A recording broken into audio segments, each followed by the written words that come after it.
Hello and welcome to the Two Trees Podcast, Episode 3. We're here to talk about angels, demons, ghosts, the pagan gods, and the weird corners of the Bible. We're here to talk about the beliefs of the ancient world, the way they talked about the supernatural world, all to help you understand the people of the Bible, to be able to engage on a deeper level with the text of Scripture. We're here to help you get over being bored with your Bible, how to see the patterns and literary designs of the ancient authors as they were led by the Holy Spirit to write the Bible. But most important of all, we are here to show you Jesus as Deuteronomy 10:17 describes him. The Lord your God is the God of gods and the Lord of lords, mighty and awesome. So I'm hoping, are you all ready? Ready to go? Let's go. Yes, sir. Martin's busily eating a cookie. Are you, just let me know when you've got enough cookie to get a podcast Well, in. we'll never get this recorded if I've had enough. No, cookie. there are keep more going cookies. forever. I didn't even get a cookie. You guys ate all but like half of that. I'll one. leave you a bite. So I heard, Martin, you're preaching Sunday? Is that true? That's correct. What are you preaching about?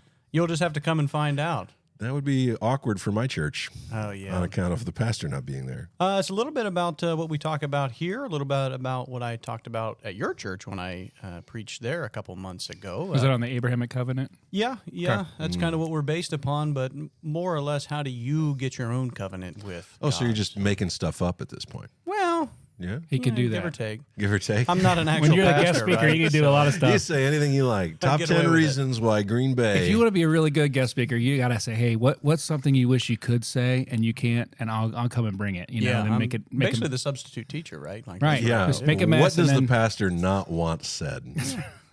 My first 4 points. Yeah, Nick asked if I want him to be there or not, if that would make me nervous or not. And I said, well, I just don't know if you want to be there when I'm talking. So that's up to him.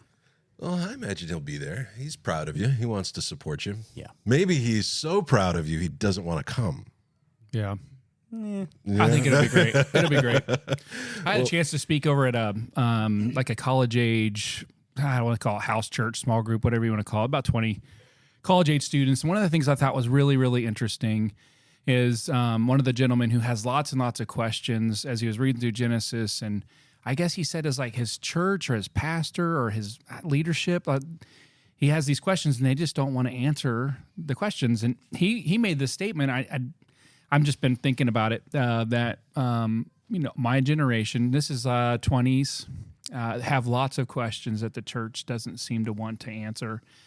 And so I don't know. I'm going to meet with him again next week as the big group, and I'd like to dig in a little deeper with him as to what kind of questions he's asking. You know, those. I mean, maybe he's asking really weird questions, but the ones he asked me in the Genesis stuff, they were good, reasonable questions, good, thoughtful questions. Well, I think it's important for the church to have areas where questions are allowed. Yep. Like the Sunday morning service isn't really designed to do that. Like if everyone popped up and had a question about wherever or whatever we're doing, it's not really designed to do that very well. But don't you think, like, let's say some of these guys are starting to listen to some of like Tim Mackey stuff or Michael Heiser stuff, and then they're dropping some questions that a lot of leaders don't hear or know I'm how to agreeing manage with you. them I think the church has got to rethink the way it engages with the text. with people. Yeah. We've got to be able to answer questions and to let people know that their questions are valued. I think that's one reason that we branched out to do this. Like the three of us go to different churches. We're all loving on Jesus and digging into the Bible, but there's not always an easy. And sometimes you ask questions and people look at you like you fell off the moon. They're like, "What are you talking about?" And so Jacob sends them a TikTok video. That's right. Yes, it's kind of an inside joke. I like TikTok, and Most of Jacob's theology, I think, It's he coming gets from from TikTok, TikTok. yeah. That's the joke we like to tease him about. And if you have haven't clicked issues. off the podcast Yeah, as of now, no, you're then, gone. No, that's not true, but it is the joke. But to kind of further that, you mentioned we don't go to the same churches, but now's not a good time for me to mention this because I am preaching this Sunday. But I'm not a pastor or a preacher or anything like that, but I've been in that kid's shoes that you're just talking about, where it's like I have all these questions and my mind just works that way. When someone tells me something, my first response is a question all the time, no matter what it is. And that got me in trouble in my life from time to time. And it got me to some points where I didn't get any answers. And like what you're mentioning there, it's like, man, you don't want to out question the answer. Almost. No, well, that's true. I think for me growing up, I was around a very King James only version of Christianity. It was very rules based. My dad's a pastor and he's awesome. Like I never had issues with my parents at all, but the people that we hung around with were exceptionally, conservative, variety of Christian, and you just didn't ask questions. And if you did, like you were off base, because if you really had faith, you would just accept what the pastor said. And it wasn't that I didn't believe the pastor. I wanted to know my Bible. I wanted to understand what was being talked about. And I feel like a lot of times that really fell off the back burner in favor of correct behavior in the eyes of everybody. So what are we digging into today? Well, today's episode is going to continue our discussion into the spiritual world, because part of the goal of this podcast is we want to help you read your Bible for yourself. We want you to be able to understand how the authors talked about spiritual issues, because they did it differently than we would do it today. And so we talked about the reality of the spiritual world, the principalities, the powers. And I think if you ask most people about spiritual things and powers and evil, the term Satan is going to pop up pretty quickly. And so today our episode is going to take a dark turn into the topic of Satan. And to do that, we're going to be in the Bible, in the book of Isaiah. The Bible does not use the scientific worldview that we're used to. It isn't always interested in describing the world scientifically. It's interested in telling you a spiritual truth. And we use the example of how the Bible talks about stars in the heavens. And they'd see these bright lights in a world that they could not get to, a place they could not reach. And these things were moving across the sky. And to the ancients, movement meant life. If it's moving, it's alive. They even talk about like living water, and that's running water. And to them, they didn't know what it was. And so it became a way of talking about the other world, the spiritual world. And so if you were worshiping a god, you would describe him in terms of stars or the movement of the constellations. All around the world, regardless of culture, humans' eyes looked up to the skies. So they didn't literally think that these stars were gods, but it was just a way for them to connect with the language that here's these things that are a place we don't belong high up there. It was like a symbolism. I think so. I mean, you may have had pagan cultures that didn't make that distinction. But when the Bible talks about stars, I mean, I assume God knows what he made. But he had no problem using this imagery to describe this other world, the spiritual world. And they do it often. The Bible was filled with star language to talk about angelic beings. And even the phrase the host of heaven or the heavenly host is star language. That's all through the Bible. And we see it from the Old Testament on to the New Testament. And that image can also be reversed. Just like if you were worshiping a god, lowercase g, you would go up to a high place, not because you wanted to get closer to the god so he could hear you, but because you were marking off sacred space. I'm leaving behind the normal world, and I've prepared a place to meet with this being. And it doesn't have to be really high. Some high places weren't very tall at all. You could build a little pedestal, and that would work. But the imagery was to ascend into the spiritual world. If you're talking about the demonic world, or you're talking about the forces of death and destruction, the Bible reverses the image. And so instead of going up, you go down. Does that make sense? Yeah, so you see Jesus going up to pray. You see most of these encounters with God are happening in a higher Mount Transfiguration, Mount Sinai. You have these higher places. But when you're seeing going up, we're supposed to think that they're not just walking up a hill. We're supposed to have this idea that they are approaching the heavenly realm. The Bible does not give us lots of detail about things. Okay. And for instance, we don't know what Moses looked like. We don't know what color shoes he liked to wear. We don't know how many of this was going on. There's loads of things we'd like to know. What was the street address of Mary and Joseph as they were hanging out in Nazareth? Hang on. Okay. So when it gives us detail, like they went up somewhere or they went down into this place, you have to ask yourself, why does the author want me to know that information? Because I guarantee you, it's not just sitting there for fluff. It's not there to be like, oh, I needed, you just to paint the picture. Because if it is painting the picture, it did a really bad job. And I don't think the Bible does a bad job. I think we're reading it poorly. We're not engaging with the narrative that's being described, the going up or the going down. For instance, Jonah. He goes down to the coast, he goes down into the boat, and then he gets ate by a giant fish, and he definitely goes down there. You're supposed to get the idea by the direction Jonah's life is going that this is really negative. This isn't positive. So I was thinking about, I don't know why we would talk about like the high places, low places, the song Hills and Valleys, or the passage of Hills and Valleys. He's the God of the hills and the valleys. Is that speaking more than like he's the God of mountaintops and the lower valley parts, or is that really talking about he's the God of all the space, all the powers to be? That's right. There's all that in there. Yeah, the reality of a situation I witnessed all that before. Yeah, God's just as much God in a pit as he is anywhere else. But the imagery is there to teach. When the Bible engages with that style of speech, it's not making this up. This is something that was common across the ancient world. So if instead of going up onto a hill, you would go down into a cave or down into a valley. One of the most famous of them is right outside of Jerusalem, and it's a valley called Hinnom, the Valley of Gehenna. And that's where one of the Israelite kings murdered his own children and offered them up as a demonic sacrifice to these false gods. And it's negative. It's always, when the Bible is pointing this out, there to highlight the idea that this is an evil that's being talked about.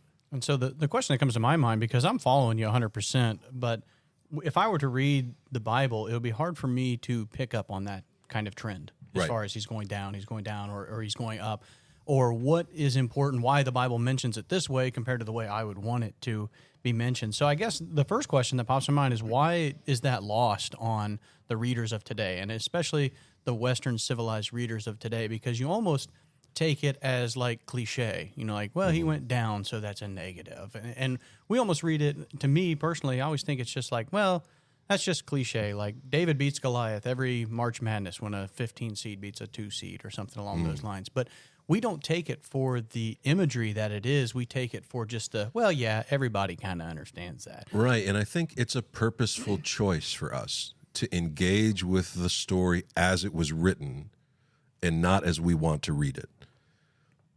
That's a purposeful choice. You have to know this is something worth looking for, and then go out and find it. For instance, they don't just use, I'm sorry, my phone is beeping here. Dwayne Wilson, stop texting me. Shout out to Dwayne. It's actually about him being mentioned in the last episode. Oh, is it? Well, he needs to stop. You're getting double dipped on, yeah, Dwayne. Okay, Thank stop you. that, Dwayne. Trying to love Jesus and serve people here. So what are we talking about? Oh, yeah, it's not always going up or down. The Bible also uses places associated with death to talk about the powers of death and destruction. So you go out into the wilderness. So when Jesus, or when God leads the people of Israel around in the wilderness for 40 years, that's a power statement. He's saying, nothing touches my people. Nothing. You don't have to make sacrifices to these demons, which they got in trouble for doing. You just serve God. You don't need to be afraid of the powers of darkness that surround us. Not to say they're not real, but to say that our God is greater than anything we might face. And so long as our heart rests with him, he protects, he guides, his will be done. And how often do you read that passage as like, well, that was a punishment for them, that they had to wander around for all these times?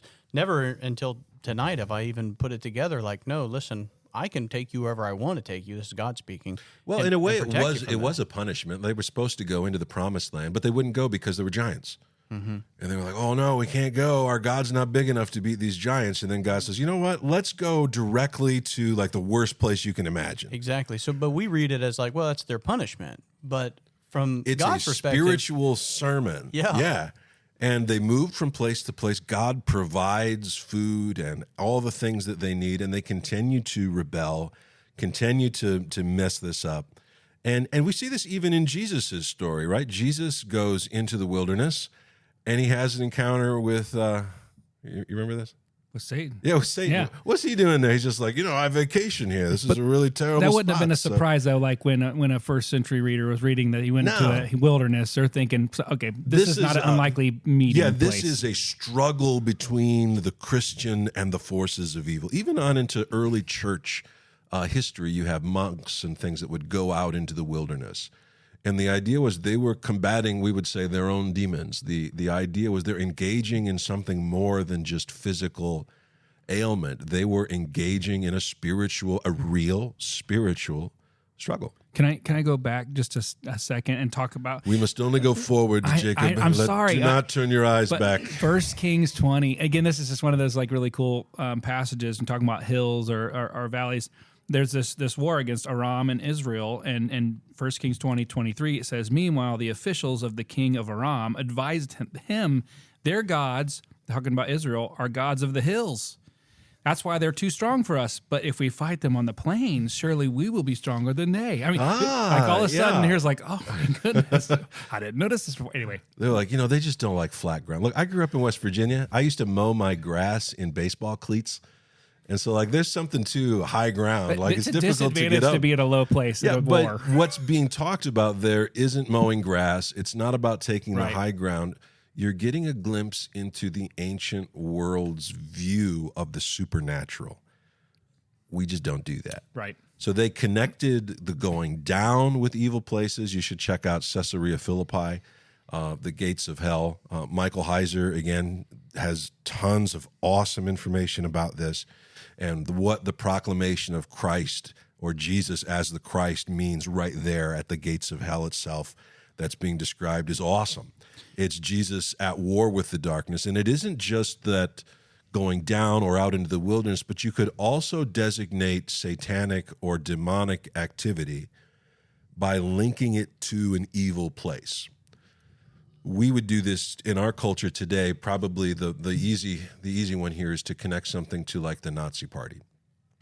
If you set a story in Auschwitz, or if I told you this is the king of Auschwitz, well, you're expecting a very horrific person. And sometimes the Bible talks about an evil person, and then you'll notice that it doesn't fit him exactly right. It's almost as though the Bible is talking through that person to the supernatural being that stands behind that person. This happens to Pharaoh a couple of times. God is speaking to Pharaoh, and Pharaoh is the representative of these fallen watchers, these gods of Egypt. Right, that he's going to judge. He's going to judge them. And the whole thing isn't just about Pharaoh. It's about God showing his power and humbling the proud and bringing them out. And so sometimes you'll notice that the Bible does this very elegant way of talking on two levels at the same time. It does this in a positive way sometimes, and it can do it in a negative way. You see it most often in a positive light when we're talking about messianic prophecies. In particular, David sometimes talks about himself, and then he'll say things that just don't quite fit his life. Psalms 16, verse 10 is an example of this. You should go read it. And you should notice pretty quickly that it doesn't really fit David well, but it does fit Jesus really well. So which is it talking about? And the answer is both. We don't do that. We don't like that. As an American, I don't want this to get mixed with that, be straightforward, this is a Western, whatever you are, or however we want things to be done our way. What's the Burger King thing, Have it your way. Yeah, that's the one. The Bible's not that. And the sooner we wrap our minds into the story as it is written, the more you're going to get out of it. And going back to your question earlier, Martin, the more that we know what to look for, the more you'll find stuff. Mm-hmm. There's also like some other ways they make references to the evil realm, like with animals, right? Is desert places also those kinds of places of death, places of So imagine like owls. Yeah, we can engage with that for a second. And imagine for a minute that we all went camping. We got back from a trip to Michigan not that long ago, and we were all camping outside. But if you're in the desert, in the wilderness, and there's a fire, right? We're all huddled around the fire, and out in the darkness, you hear noises.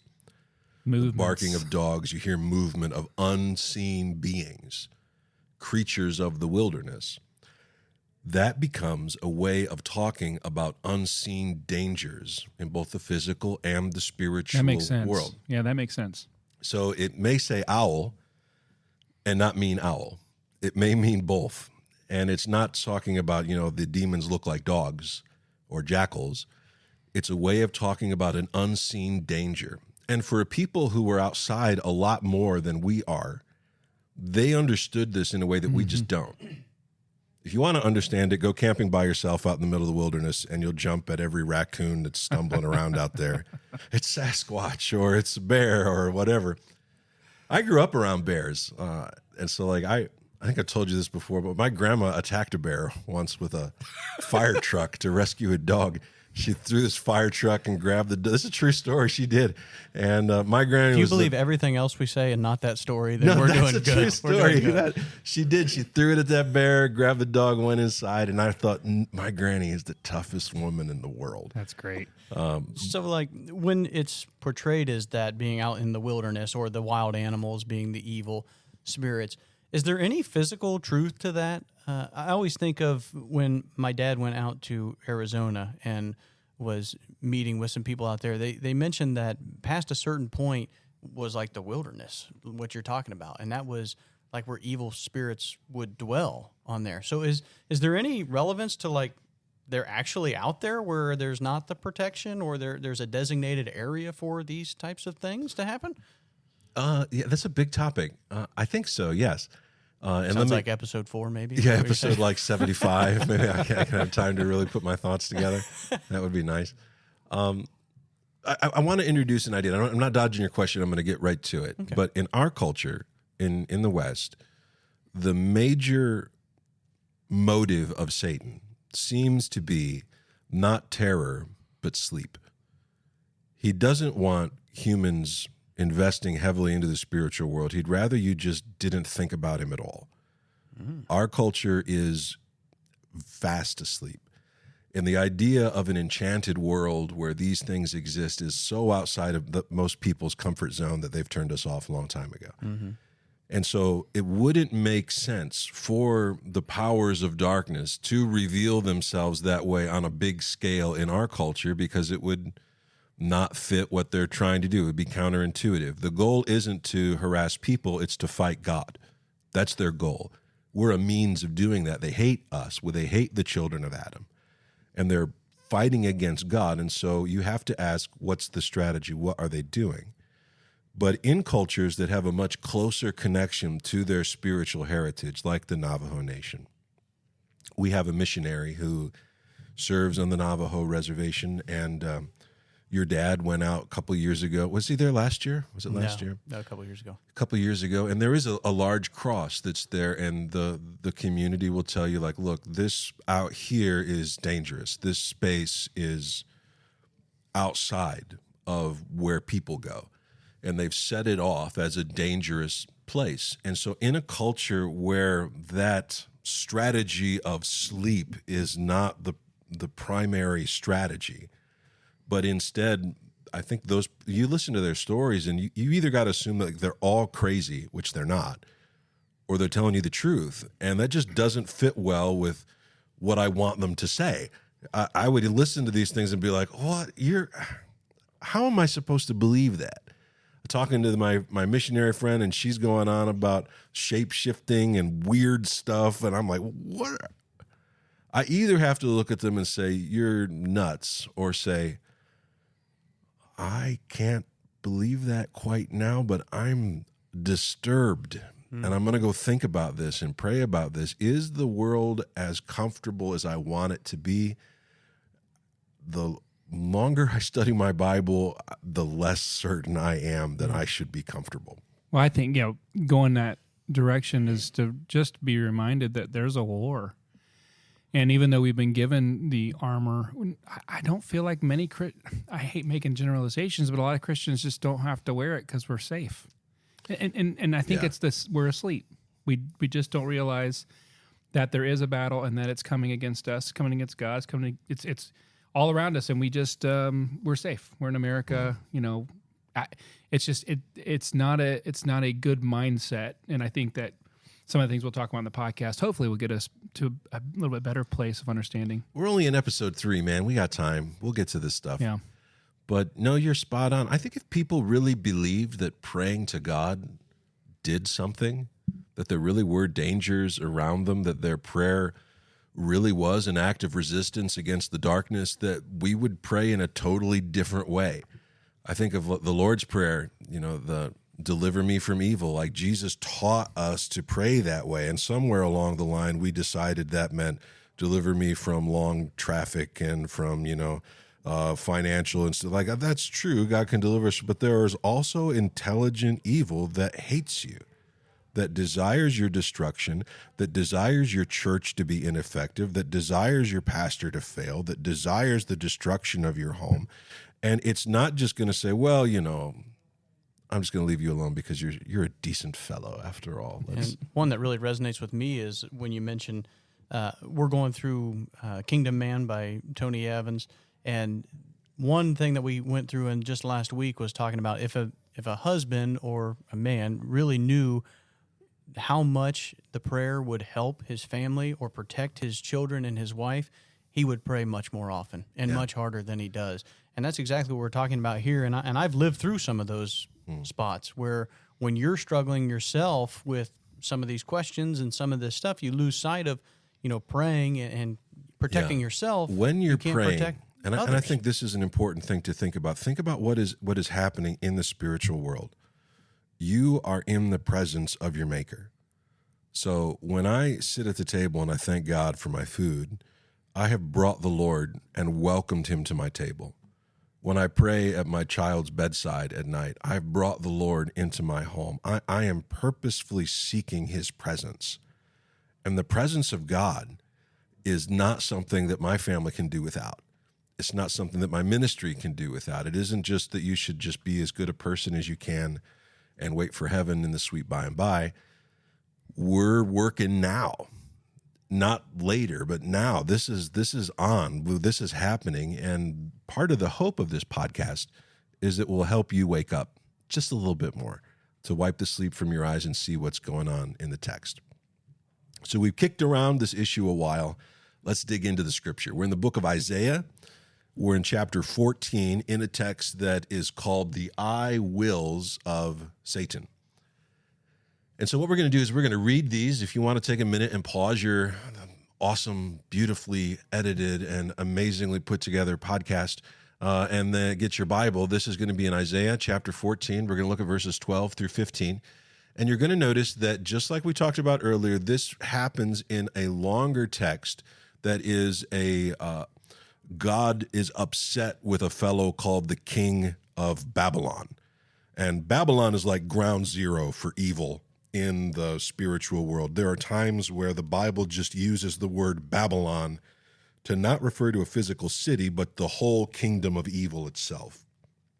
If you look in the book of Revelation, you're going to find the Antichrist kingdom is called Babylon. And then there's another bad place, and it's called Mystery City Babylon. It isn't that they couldn't think of another name for it. It's that the name meant something. And what we're going to see here is that at this point, it's as though the prophet stops addressing just the king of Babylon and looks past to the spiritual power behind the throne and addresses the motives of Satan. Most people would be upset to find that you have to get all the way to Isaiah to find this, because if an American had written this book, daggone it, we'd have put it right there in Genesis. But the Bible is not the book that a West Virginia boy like me would write. It's an ancient book. And so you have to dig into the material to find these things. And then once you have found it, remember it and tell other people. That's how we find this stuff. Yep. And so this is going to describe Satan. And so let's dig into the text here. Martin, do you mind reading a little bit? Yeah, sure. Isaiah 14, starting at 12. How you are fallen from heaven, O day star, son of dawn. How you are cut down to the ground, you who laid the nations low. So this is not describing the king of Babylon. This is describing a star. So this is heavenly being language. And do you see that they've reversed the image here? We're not talking about a holy being. We're talking about an unholy being, because this star has fallen from the sky. We're talking about, was this a literal, like this is where it's like, if I think heaven is way up there in space somewhere, he's coming, or is this, I'm not saying it's not, but is this also a word of like being brought low? This, again, the low spaces are the. That's right. Okay. That's right. All right. And it's not, they would have seen lots of falling stars. There were nights where they would have seen lots of meteors. We still see this. And we look at that and we think, wow, space trash, falling to the earth. They looked at that and they understood this also is a great way of talking about evil, a heavenly thing that has fallen from its place in the sky. And that's how it describes the enemy of God, because that's what the word Satan means. It's actually not a name, it's a title. It means the foe or the accuser, the enemy. And it wasn't just used for one being. It was oftentimes used in a courtroom setting. When someone would bring an accusation against somebody, that person was acting in the role of a Satan. And for us, in our culture, we just mean one guy. It's a name. Right. Yeah. Go ahead a little bit. Oh, Daystar. So I love it to hear just, again, the imagery of how you are cut down to the ground. I mean, it's this tree, this I just keep thinking of this like huge, gorgeous, strong tree that's now falling and crashing to the ground. Ooh, yeah. And for an episode called The Two Trees, right? We're going to point out the tree imagery that's here. But it's also a heavenly tree. Yeah. Like, why did it fall? Something chopped it down. It was physically removed or spiritually removed from its place of authority. And that falling example is that inversion of the high place. This is an evil thing. It has been cut down. Another power greater than it has overcome Satan. So falling is a bad thing. Well, in real life, falling is a bad thing. Well, I mean, I was thinking about like in this, I don't know how to say it's any connection really, but this, you watch the ascension of Jesus. And I just was thinking about this idea of going up, this returning back to the place where he belonged. It just was, I don't know. My brain goes all over the place when I see this stuff, but that was just something that popped in my head. Well, that's because the prophets use it all over the place. Yeah. You read the minor prophets, and there are all kinds of examples about trees on mountains falling down. And I don't think the prophets were just really interested in mountain flora. They're like, wow, I just love when God knocks stuff over. It's a way of talking about lifted up powers, great living things like a tree, but is an other type of being like a tree. And to knock down the great cedars of Lebanon before the breath of God is a way of describing God's victory over these false gods. And you find it over and over and over again throughout the minor prophets. It's just that we don't read the minor prophets. No one is like, I was just digging Malachi, and I just love Obadiah is my favorite. But the texts are great, but most people don't read them because we're not sure how to engage with that style of literature. And speaking on that, what really sticks out to me in 12 is how they identify the individual that it's talking about with multiple different ways. You talk about the different levels that the Bible talks on. And so part of my background is calling some sporting events, like some basketball games and football games. The voice of the Buccaneers. Yeah, hey, thanks for the shout out. But when I do that, and I'm talking about a guy that's running up the middle or between the tackles in American football, I try to say it multiple different ways. The World Cup is going on, so you need to clarify. It's American football. American high school football. But I try to say it different ways, and that's to be entertaining on that. I don't just say ran up the middle for 2 yards, ran up the middle for 4 yards, ran up the middle for this. That's not fun to listen to. So I change what I'm trying to say to be entertaining. When the Bible does this, it's identifying the same thing in a different way. Right. Because it's identifying it on a different level. Right. It's saying it's a star, it's saying it's a tree. The sooner that we shed our culture and the way we would talk about stuff here. The Bible wasn't written to be entertaining. The better you're going to be able to dig into this. And so, for instance, in our culture, if we were to give poems, they would rhyme, like Dr. Seuss or something like that. Ancient Hebrew poetry doesn't work that way. You repeat an idea differently. And what that does is it causes you to walk around an idea and see it from a different perspective. And that new angle that you're looking at it from should give you new insight into the thing that you're looking at. I remember once I was out in the woods and there was just this gorgeous waterfall, and we were hiking on these big rocks, and I wanted to see it from the other side of the creek, and it was totally worth it to cross to the other, because the same waterfall had hugely different and unseen angles and perspectives that I didn't see from where I was standing before. So taking the time to move allowed me to get a fuller understanding of what I was looking at. And so what you have here is he describes him like a falling star. He describes him like a tree that has fallen. He describes him like an enemy king who's been thrown down to the ground. And that ought to raise bells in your head, anyone who's read the Genesis 3 story. Because when Satan is judged in Genesis 3, he is cast down to the ground. And just to build on what you mentioned there, you said that you took the time to cross the river to see it from a different perspective. I think we've said it multiple times already on this podcast about taking the time to meditate through what you're reading and not just trying to bang out 6 chapters today.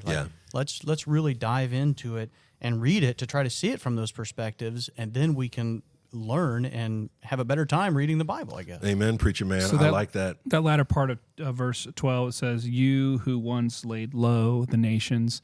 Is this kind of a hyperlink for the reader in Isaiah to go back to your Genesis 11 or Genesis 3, or is this connecting us to somewhere in the earlier? I think so. What he's dealing with here is, why are the nations as crappy as they are? What's wrong with the world? And it isn't just that humans are bad, it's that there is an intelligent evil behind the throne that is shepherding the world towards evil. You who laid the nations low. This isn't a compliment. No. You who brought death. Yeah. And so then it carries on. Look at verse 13. And here we're going to get into the I wills. You said in your heart, I will ascend to heaven above the stars of God. I will set my throne on high. I will sit on the mount of the assembly in the far reaches of the north. So this continues in poetic form to walk around the idea. What is the enemy like? Well, what did he want? Well, the first thing it tells you he wants is to do what? Ascend to heaven. Ascend. He wants to ascend. Yeah. He doesn't want to descend. He wants higher. to ascend. He wants more power. If you had to sum up the heart of Satan, it's right there. It's pride. It's a lust for power, Control. and control. This is what he wants. He wants to ascend to heaven. Above control, the stars of God. And when when you're reading through that, you're talking earlier about who this passage is talking about. Some person, a king, right? But when has a king ever said, "I want to ascend to heaven"? Like that? Yeah, well, the Tower of Babel thing comes to mind. It's always a really bad thing, though, when someone says, "You know what? I think I should be in charge up there," and they start making decisions like that. You just know this is not going to go well. And so this person, this being, has decided he is unhappy with what he is and the set of the world, and he desires to exert his will and his power over these people and over the world, even the heavens themselves. He says, I will ascend above the stars of God. And it's not talking there about those giant burning balls of gas, because there's always another star behind that star, behind that star. And honestly, they didn't really understand that as like we do today. Instead, what he's saying is, of all of the spiritual beings, I will be the greatest. And it's funny how, like, today's science indicates to us that, like, no matter what the star is, there's one that's 20 billion light years farther away or whatever that you want to mention there. So I will set I want to go above the stars of God. Is that the idea that he wants to be above the heavenly hosts, or above God, or be like God, or maybe all the above? Yeah, this is the concept that he doesn't desire to be part of something. He desires to be served by the others. He's not part of the heavenly host. He sees himself as the rightful ruler of these things. So he's going to go above the stars of God. Again, that's not talking about the physical stars like Martin mentioned a minute ago. It's talking about the spiritual beings. and it says, I will set my throne on high. There's that imagery again of going higher, that this is a way of describing intense sacred space. I'll be more important. Yeah. I'll be more holy. And he uses that imagery of a throne, of a king. And he already has a throne, apparently. I will set my throne higher up. God made this being with a purpose, with a job, and with a place in the created world. And God loved him. He was created to be this, and he won't do it. He will not allow himself to be part of the will of God. And doesn't that kind of read as a warning to us?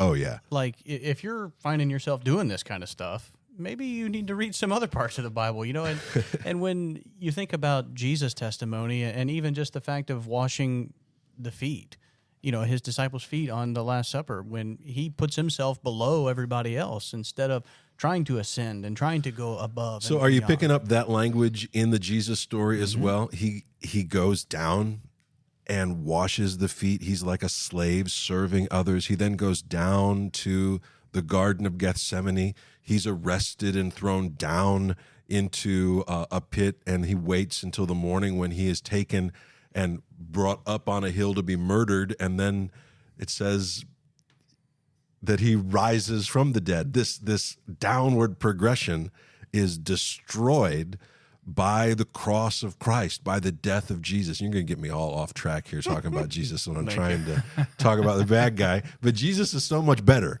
He just is. And the story of Jesus is this in reverse. Mm-hmm. And I would hope also our stories, as we become more and more Christ-like, would be less of this. And so, even when you're saying that, of course, I'm jumping straight to the application, John, with this. But when you're just talking about how Jesus basically sacrifices himself, makes himself low to be brought high again, it's like, when you're going through something, you have to go through the dark times to get to the positive times and stuff. Right. And so there's so much application that you can take in your own life as far as just these highs and lows that go about it, and you can reflect it in this Isaiah passage and all throughout the Gospels about, what you have to look forward to. Right.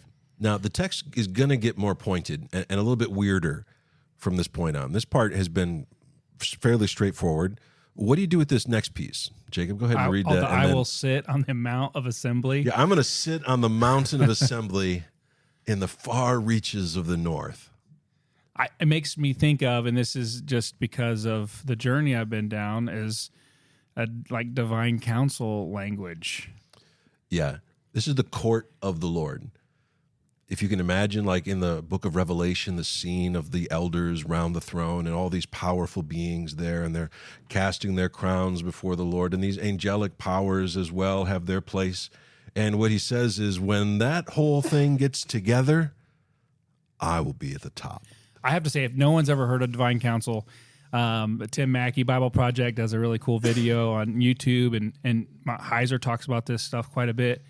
I had no clue. I've never heard this stuff ever, so I pushed it away quite a bit. But man, it's an interesting thing, interesting concept. So if you have never heard that stuff, we're going to talk about it. But if you want to do some research, but this is an introduction to that idea. Yeah. God has created beings like you and me with purpose. God doesn't need me to be a pastor. He allows me to be a pastor. He doesn't need me to be the one who delivers the sermon. Honestly, it would be a lot more convenient if an angel just showed up every Sunday. That would be true, yeah. And he said, here's what is supposed to happen. John, you make sure everything's going well until I get back next week. But he doesn't do that. He allows me to have a role in what is happening in the world. He doesn't just do that with the children of Adam. He also does that with the supernatural community as well. And we see glimpses of that in the Old Testament. And we call those beings the court of the Lord, or the divine council. These are rulers and authorities that are loyal to God, and they have a purpose, just like we have a purpose. So this far reaches of the north, this isn't up, but is this another kind of directional or pointed space? Yeah, no, this is weird, because when we think of north, we visualize a map. And they didn't have maps like we grew up with. They had maps, but if you go back and look at ancient maps, they're kind of freaky.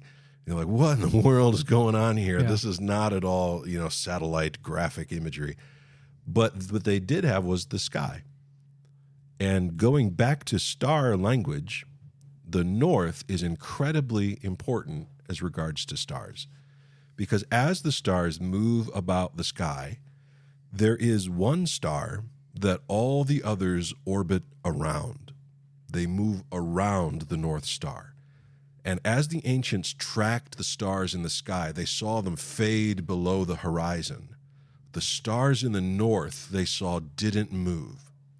And so they thought of those as, those must be the bosses. The authority, the commander. And so what Satan is describing here is, I want everything to orbit me.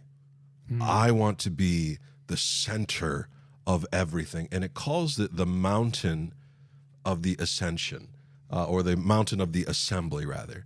And the idea is that the cosmic mountain, this other world that is beyond our world that's being described here, it should all be about me. He's self-centered. And honestly, this sounds a lot like a lot of people I know. Everything is about me. It's not about me getting involved in something. It's about, how can I manipulate the world to make my life better?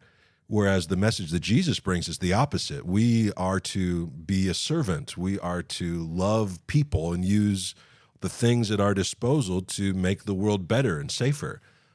Satan is not that. His will is the opposite. But that description of the sides of the north, the far reaches of the north, just isn't something that most people would say. It's a cultural gap, but it can be overcome because some people know this stuff. And when I think of the far reaches of the north, I think of Santa, not Satan, right? Is that a little funny part? Santa there, is locked in an epic battle with the forces of darkness in the far reaches of the north. Have you ever Same read, letters, but- like, Tolkien wrote these letters to his kids. They're called the Letters of Father Christmas. And, like, there's a polar bear who, like, fights goblins at the North Pole. Anyway, it's not as popular as, like, Lord of the what kind of Rings, books but are you it reading? is pretty cool. Oh, my word. So that's your Tolkien moment for the day. Let's hit verse 14. I will ascend above the heights of the clouds. I will make myself like the Most High. So he wants a jet that he can just fly over the clouds with, right? Yeah, that sounds right. Superman style. Yeah, maybe. yeah. No, that's not what it's talking about. It's talking about, again, that mentality of, I want to be lifted up. I want to be high above all these other things. And so in my mind, I think back to Jesus, when Jesus is on the Mount of Olives at the very end of the Gospels, and he ascends. This isn't saying, and he got on board the mothership and flew back to a galaxy far, far away. He was showing instead of telling. He was engaging in this image, this picture. He went up the Mount of Olives, and then he just kept going. Where did he go? He went into the other world. He went into this supernatural reality and is seated at the right hand of the Father. And so as long as we're thinking of this in physical terms, we're missing the point of what the authors are trying to say. It's just so crazy. Again, back to the Genesis chapter 3 is you're cursed to, even up, like above the cattle, or what he says, and then he puts him on his belly, on the dust you'll eat. It's like, I'm going to just actually throw you down there. And it makes me reminds me of like Nebuchadnezzar too, who's just full of pride, and he turned into like a beast. And is on the ground as well. Just this, just really neat. It's just exciting stuff. So our next podcast, we're going to be talking about the Genesis 3 story and the fall of Satan that's described there. And so we'll save some of that thunder for there, but we are on the edge of that. So I'd love it if our podcast listeners would just go think about that for a while. What does this mean, and how does it remind you of the Genesis 3 story? We got one more verse that we want to hit here, and it's verse 15. But you are brought down to Sheol, to the far reaches of the pit. And this, Jacob, is where you were going. He says, you wanted to be lifted up, and instead I've dug a grave for you. And I slammed your face down in this grave. You are cast below. And there's that imagery again of the demonic world, the evil, or the realm of the dark is described in terms of the underworld, beneath the earth. And throughout the Bible, it carries this same concept, the pit where you cast the corpses, hell being beneath the earth. It's not saying if you dig a hole in the right spot, you might hit like the ventilation shaft or something. It's not a physical place. It's a spiritual place. And it's described in ways that people can understand, here in terms of up and down. It's it makes me go to Psalm 40, but that's not has nothing to do with it. Just my mind is that for just a minute. But the fact that Satan wants to go up and he's brought low, it reminds me of some of the things that Jesus said about being last will be first, and I just think about the servant side of him and how it's reversed. He tells a story about, sitting at the lowest place of the table and let the host bring you. I know this is like totally not on the topic, but this is just kind of where my brain's going. Here's Satan full of pride and arrogance, wanting to be number one, wanting to be the first, have the best places, best seats. And it was the total opposite of what you see in Jesus and how he takes, he is God in flesh, and yet he takes a place in a position of a servant. And it's just this total opposite. The kingdom of God is not Babylon. Yep, it is that's right. un-Babylon. And it shows it 1,000 different ways, the poetry of the Bible. Yeah. And we're going to dig into it. We're going to get into a bunch of this stuff. Next week, we're going to talk about Genesis 3 and the fall of Satan, the serpent, as he's described there. We'd like to thank a couple people. Firstly, all of you who have started to follow our podcast. We're humbled that you're giving us the time. Send us an email. Jacob, you got an email for people to send an email to? Yeah, it's number 2, so it's 2treespodcast@gmail.com. So if you got questions or topics, or you notice that we're doing something stupid, we'd like to fix that. And so let us know. Otherwise, we've got a Facebook page that you can join us in our conversations there. Huge shout out to the Divine Counsel Worldview Facebook page for allowing us to be posted there. Mike Chu gave us a shout out, and so we're thankful for that. Love you guys. I love what God is doing, and I'm excited to be part of this conversation. And so I hope that you guys have an awesome week, my friends. May God bless you.